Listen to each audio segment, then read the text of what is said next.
what's up everybody, GameDad here. Now recently I actually dropped one of my Nintendo Switch JoyCon controllers and it kind of messed up the corner of it, so the screw got a little stuck in there weird. So I thought this was the perfect time to do a JoyCon teardown. Alright, so it is kind of hard to see in the video, but right here the plastic is actually a little bit separated from when the JoyCon was dropped. So it kind of pulled the screw through and separated the plastic. So I figured this would be a perfect time to do a teardown video. Let's see what's inside this. So I got my iFixit toolkit with my tri-wing screw, or my tri-wing bit. My handy little silicone mat to separate everything out. Let's see here, I'll kind of put these in here, how the controller's laid out. Nice little grid-based stuff to keep it all in the same kind of order. Let's see if we can get that screw out of there now. Okay, yeah, it sucked right through that plastic. Let's see, there we go. So that means that I would be able to fix the screw right from there. But since this is a teardown, let's go ahead and see what is in this controller. Let's see here. Maybe just kind of separate it. How's this thing open up? Oh, there we go. So kind of open this guy up. Oh, got a little cable in there. Get these out of the way. So we got some little control cables, and it looks like right here, again, a little hard to see in the camera. Let's go ahead and zoom this in. So right here, you can see this board, it's actually got the LEDs and the two control cables running to it, and that is what controls these buttons on the side here. That's your SL and your SR, and then your sync button on the side. And then right here you have a nice lithium ion battery. Let's go ahead and see what's underneath that. Oh, you got the trigger right there. Let's see if we can pop this battery out. I'm not sure if I'll be able to or not.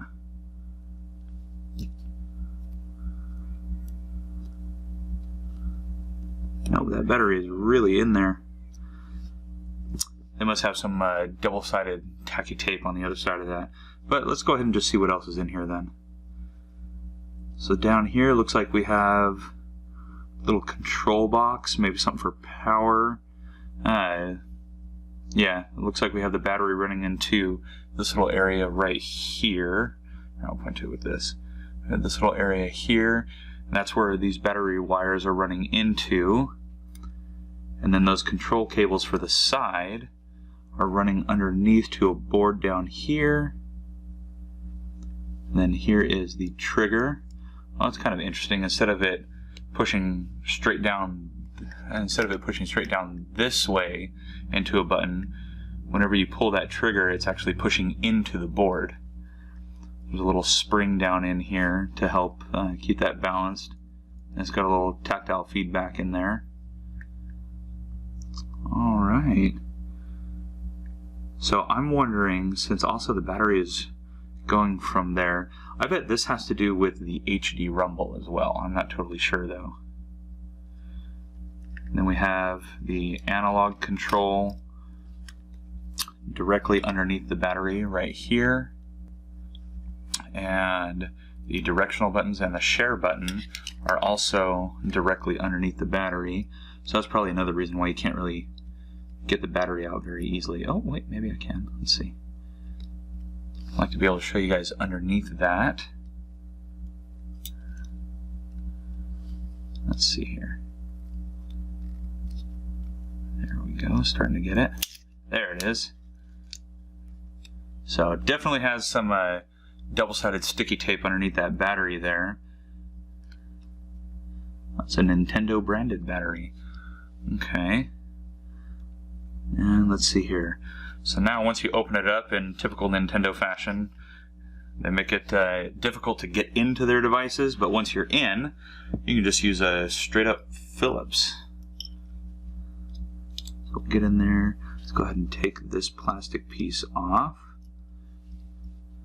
Just keep those screws down there.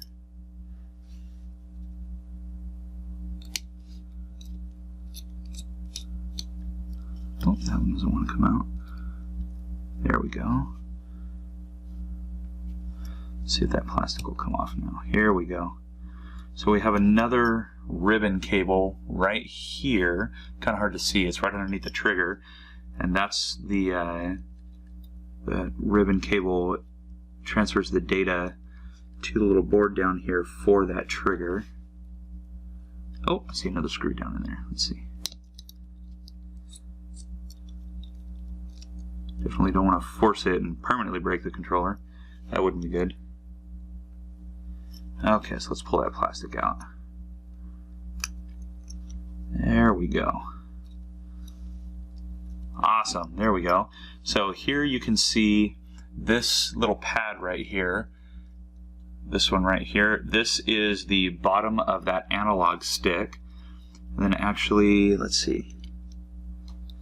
So the bumper actually goes to this little pad right here. And then, is that the minus or the plus? That's the minus. So then you can see the minus pad is right here, and oh, that little guy came out. Let's put that back in.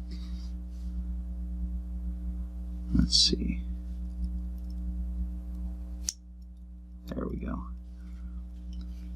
So these bumpers actually kind of work like the old Nintendo 64 controllers. They just kind of rest in place, and then you have just a little spring to give it that bounce.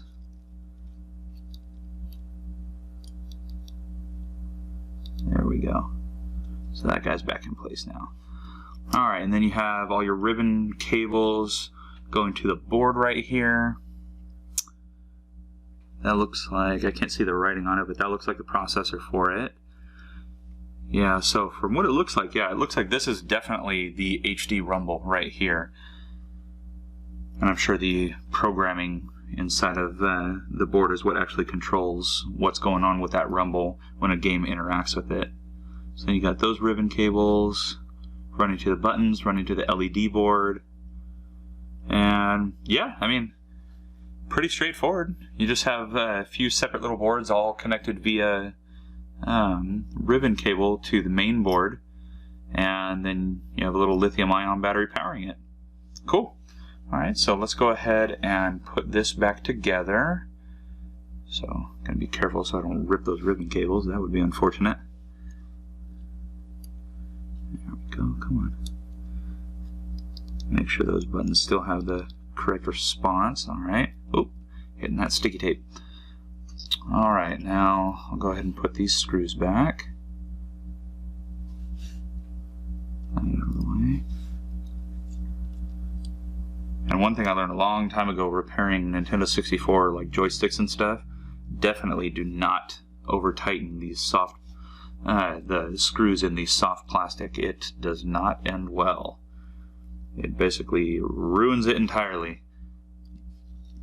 And I'd rather not ruin one of my Joy-Cons. Alright, so those three are back. So we'll go ahead and smack this back in there. There we go. Alright. Yeah, this one little spot, this right here, this is the feeder hole for that screw that kind of got sucked through. So it actually looks like it'll be okay right now. So I'm going to go ahead and sandwich this back in. Let's see here. So that's good right there. Just kind of push this back together. Oh, there we go, that's why. There, slides right into place. Awesome. Okay, now, don't need that screwdriver. Get our tri-wing back. Okay. Put all our tri-wing screws, set them all in place, and then we'll tighten them down. That's another thing. Make sure you just get all your screws in place first before you start tightening them, because it's very annoying to get down to the last couple and you discover that something is misaligned.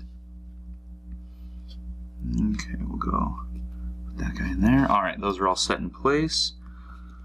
So we'll get these kind of lightly tightened up. Oh, that one popped out. These are very tiny screws and I have very large hands. Okay, that one just a little in place. Two more. That guy, and here's the one that had been totally sucked through before. So I'll be careful when I'm tightening that one. Alright, everything is still aligned. Now the plastic actually isn't being forced. You can see right here, plastic is not being forced away from that anymore. And all of the buttons are still responding, so that's good. So now I'll go ahead and just give these a little bit more of a tightening up. There we go. That one. That guy right there. And the last one. Be careful not to over tighten so it doesn't suck back through again. Alright. And there we go. Just a quick teardown. I am by no means an electronics expert when it comes to what everything on that board was doing, but I have just enough skills to be able to take something apart, find out where the ribbon cables are and what they connect to, and if something's broken with it or not, replace it if necessary, and then put it all back together. So there we have it. My extra left Joy-Con is no longer splitting up at the top from where that screw came out right in here. So awesome. There we go. You can see, didn't totally break it. LEDs are still lighting up, so that's nice. My switch is off right now, so of course it won't connect, but there we go. That was a quick little teardown and a look inside of a Nintendo Switch left Joy-Con. So there you have it, everybody. That is what the inside of the left Joy-Con for the Nintendo Switch looks like. And as a bonus, I was able to get that screw back in place. Now if you guys like this video, please go ahead and let me know down in the comments below. Also, please go ahead and hit those like and subscribe buttons, and don't forget to hit that notification bell so you get alerted anytime I got a new video coming out. Now as always, I'm GameDad, and I thank you guys for watching. Catch you later.